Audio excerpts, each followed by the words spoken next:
Health to happiness চ্যানেলে আপনাদেরকে স্বাগত।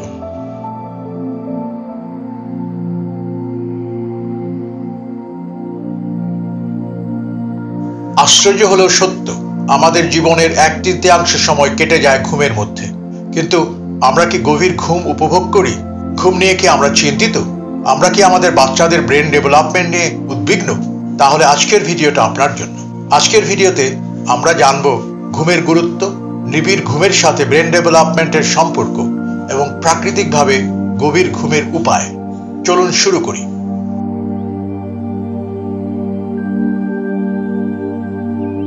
প্রথমে আসুন ঘুমের গুরুত্ব সম্পর্কে আমরা জেনে নিই। ঘুম শুধু শরীরের বিশ্রাম নয়, এটি একটি রিচার্জ প্রক্রিয়া। আপনি যখন ঘুমান, আপনার শরীর অনেক গুরুত্বপূর্ণ কাজ করে থাকে। রোগ প্রতিরোধ ক্ষমতা বৃদ্ধি। পর্যাপ্ত ঘুম আপনার শরীরের ইমিউন সিস্টেমকে শক্তিশালী করে, যা আপনাকে রোগ থেকে রক্ষা করে। ঘুম শরীরের চার্জিং সিস্টেমের মতো। মস্তিষ্কের স্বাস্থ্য।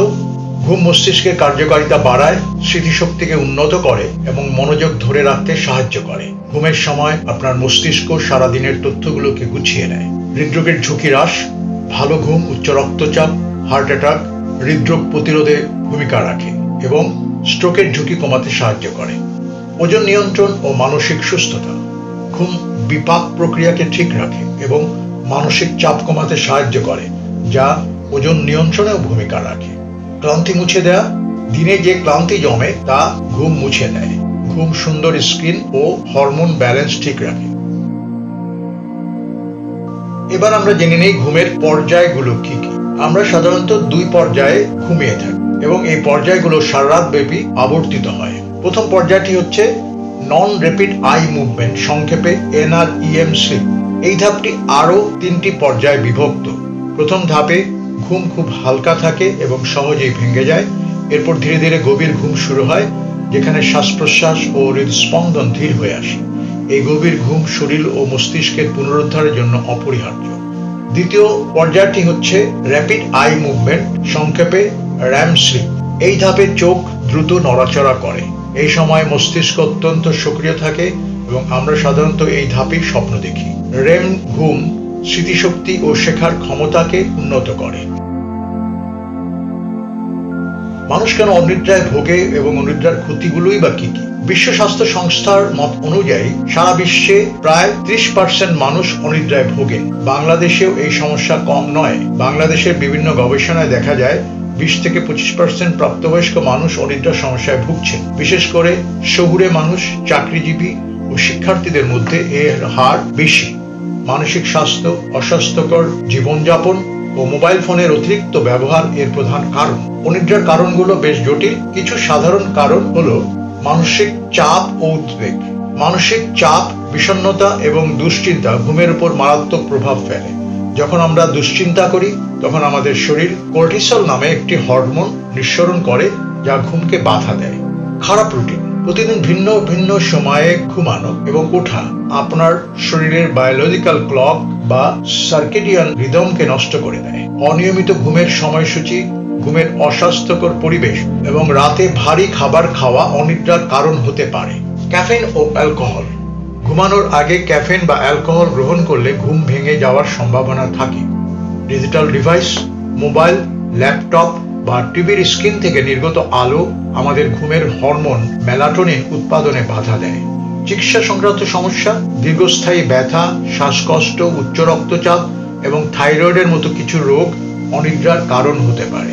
জীবনযাত্রার পরিবর্তন, যেমন শিফটে কাজ করা, অতিরিক্ত ধূমপান এবং ঘুমানোর আগে কঠোর ব্যায়াম অনিদ্রা বাড়াতে পারে। এবার আসুন অনিদ্রার ক্ষতি নিয়ে কথা বলি। অনিদ্রা শুধুমাত্র রাতে ঘুমাতে না পারাই নয়, এটি আপনার পুরো জীবনকে প্রভাবিত করতে পারে।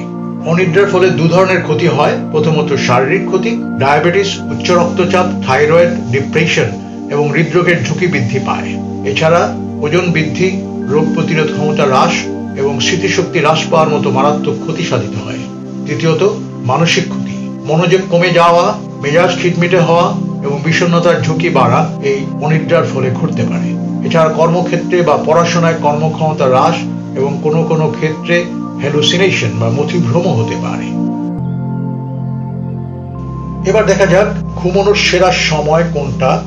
বিশেষজ্ঞদের মতে একজন প্রাপ্তবয়স্ক মানুষের রাতে 10টা থেকে 11টার মধ্যে ঘুমোতে যাওয়া অপরিহার্য, কারণ এই সময় শরীর তার প্রাকৃতিক ঘড়ি অনুযায়ী বিশ্রামের জন্য প্রস্তুত হয় এবং গভীর ঘুম হওয়ার সম্ভাবনা বেশি থাকে। যদি আপনি প্রতিদিন সকালে একই সময় ঘুম থেকে উঠতে চান, যেমন সকাল 6টা বা 7টা, তাহলে 10টা বা 11টার মধ্যে অবশ্যই ঘুমোতে যাওয়া উচিত।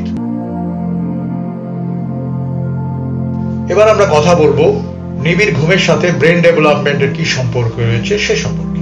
নিবিড় ঘুমের সাথে মস্তিষ্কের বিকাশের অত্যন্ত গভীর সম্পর্ক রয়েছে। ঘুম শুধু শারীরিক বিশ্রাম নয়, এটি মস্তিষ্কের সঠিক কার্যকারিতা ও বিকাশের জন্য একটি অপরিহার্য প্রক্রিয়া। প্রথমত, এটি স্মৃতিশক্তি গঠন ও শক্তিশালীকরণের কাজ করে থাকে। ঘুমের একটি গুরুত্বপূর্ণ কাজ হলো স্মৃতিগুলোকে সংগঠিত করা এবং দীর্ঘস্থায়ী করা। আপনি যখন ঘুমিয়ে থাকেন তখন আপনার মস্তিষ্ক সারাদিনের নতুন তথ্যগুলি প্রক্রিয়াজাত করে এবং সেগুলিকে মস্তিষ্কের স্থায়ী স্মৃতি হিসাবে সংরক্ষণ করে। গভীর ঘুমের এই ধাপে মস্তিষ্ক অপ্রয়োজনীয় স্মৃতি মুছে ফেলে এবং গুরুত্বপূর্ণ তথ্যগুলোকে হাইপোক্যাম্পাস থেকে কর্টেক্সে স্থানিত করে, যা দীর্ঘমেয়াদী স্মৃতি সংরক্ষণের জন্য দায়ী। স্বপ্ন দেখা ঘুম অর্থাৎ হালকা ঘুমের এই ধাপে মস্তিষ্কের নিউরনগুলো অত্যন্ত সক্রিয় থাকে এবং নতুন ও পুরনো স্মৃতিগুলোকে একত্রিত করে। এটার শেখার ক্ষমতা, সৃজনশীলতা এবং সমস্যা সমাধানের দক্ষতাকে উন্নত করে। অপ্রয়োজনীয় বা দুর্বল সংযোগগুলো বাদ দেয়, যা মস্তিষ্কের কার্যকারিতা আরো দক্ষ করে তোলে। মস্তিষ্কের আবর্জনা পরিষ্কার করা। ঘুমের সময় মস্তিষ্ক এক ধরনের আবর্জনা পরিষ্কার করার কাজ করে। মস্তিষ্কের গ্লিমফ্যাটিক সিস্টেম ঘুমের সময় সক্রিয় হয়। এই সিস্টেমটি মস্তিষ্কের কোষগুলোর মধ্যে জমে থাকা বর্জ্য পদার্থ যেমন বিটা অ্যামাইলয়েড প্রোটিন, যা আলঝেইমার রোগের সাথে সম্পর্কিত, তা অপসারণ করে। পর্যাপ্ত ঘুম না হলে এই বর্জ্য পদার্থগুলো মস্তিষ্কে জমা হতে পারে, যা দীর্ঘমেয়াদে মস্তিষ্কের স্বাস্থ্যকে ক্ষতিগ্রস্ত করতে পারে। মানসিক স্বাস্থ্য ও আবেগ নিয়ন্ত্রণ। গভীর ঘুম মানসিক ও আবেগিক স্বাস্থ্যের জন্য অপরিহার্য।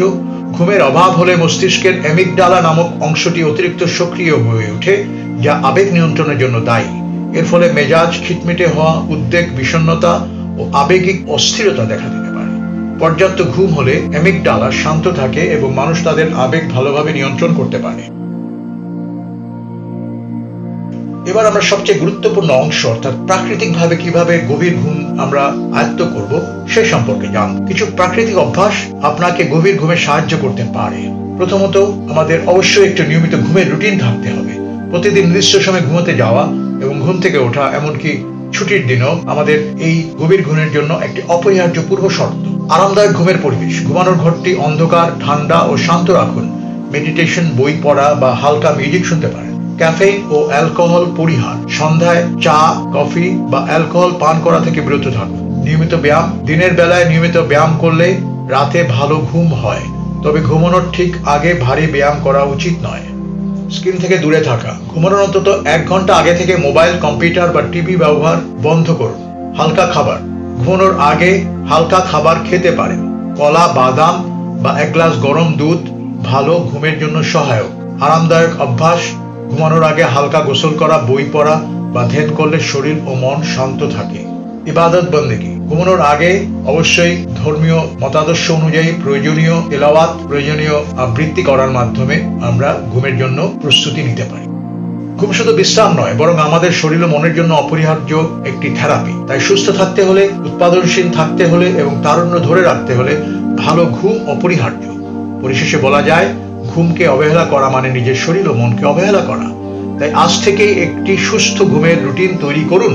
আশা করি আজকের ভিডিওটি আপনাদের ভালো লেগেছে। যদি এই বিষয়ে আপনাদের কোনো প্রশ্ন থাকে তাহলে কমেন্ট বক্সে জানাতে পারেন। ভিডিওটি ভালো লাগলে লাইক করুন, বন্ধুদের সাথে শেয়ার করুন।